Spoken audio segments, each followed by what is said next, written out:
always how to integrate all the complexities of patient care into complex prosthodontic care. And that is including the surgical components, the diagnostic components, the laboratory components, and understanding the whole complex, which can be very complicated.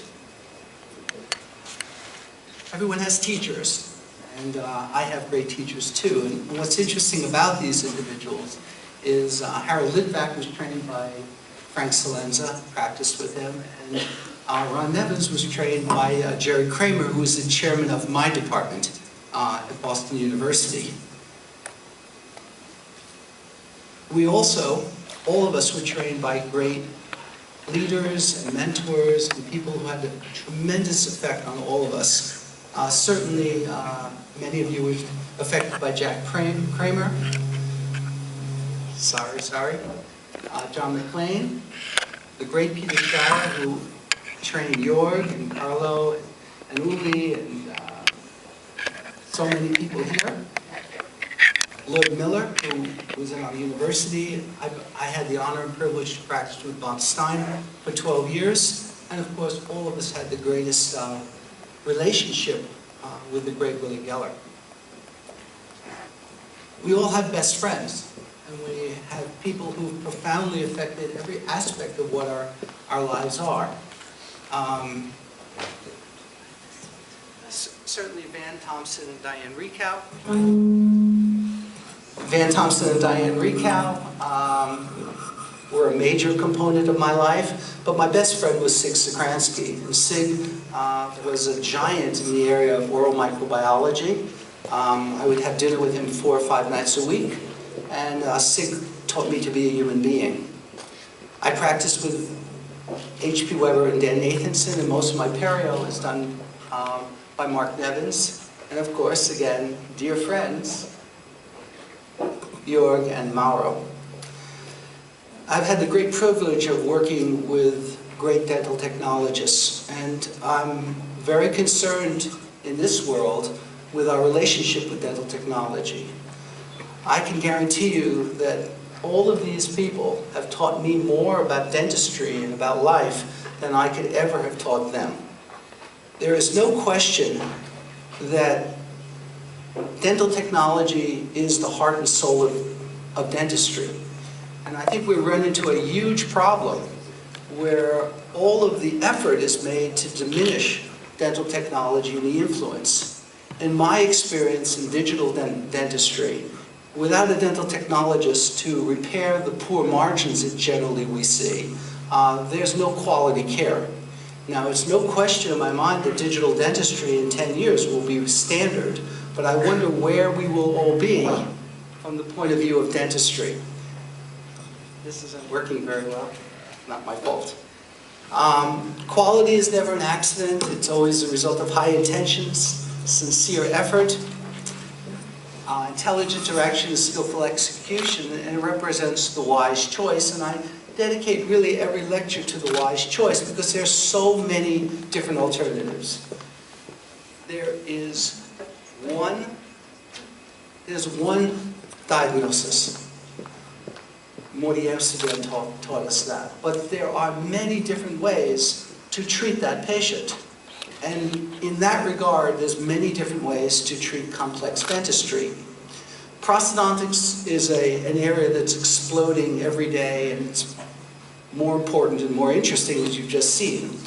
And our patients present with increased complexity of care, completely different than what I was trained in. The patient base requires complex need, and they want to look great. And the individual who is 80 years old really thinks of themselves, if they're healthy, as if they're 50. And that aging population demands complex prosthodontics. So it's unquestionable to me that the best profession in dentistry, bar none, is within prosthodontics, and many of you are being trained in that world.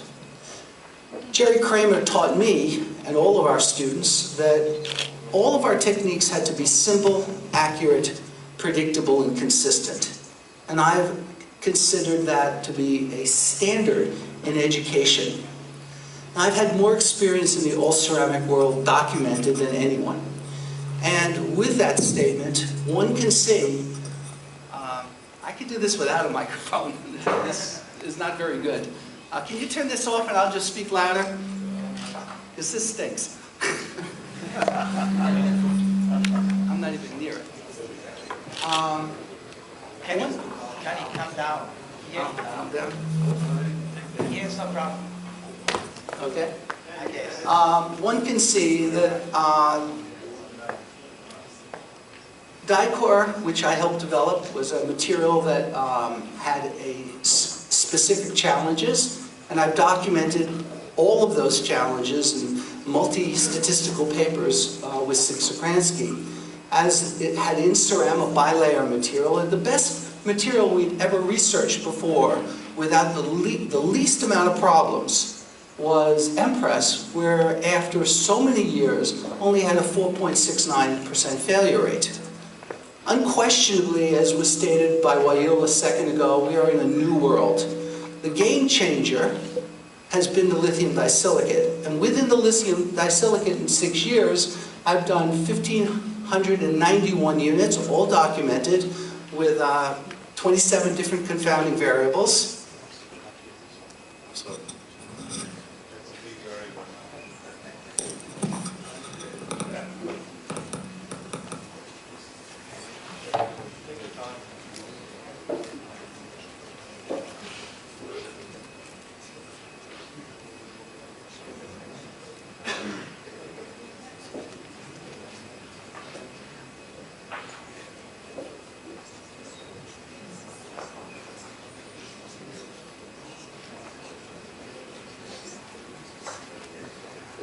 The issue is with this.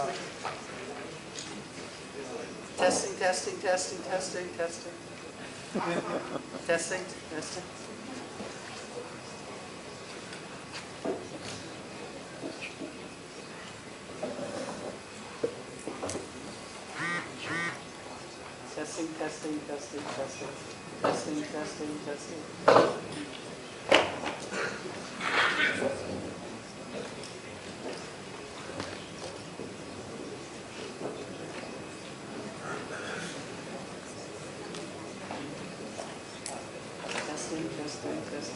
Just take it.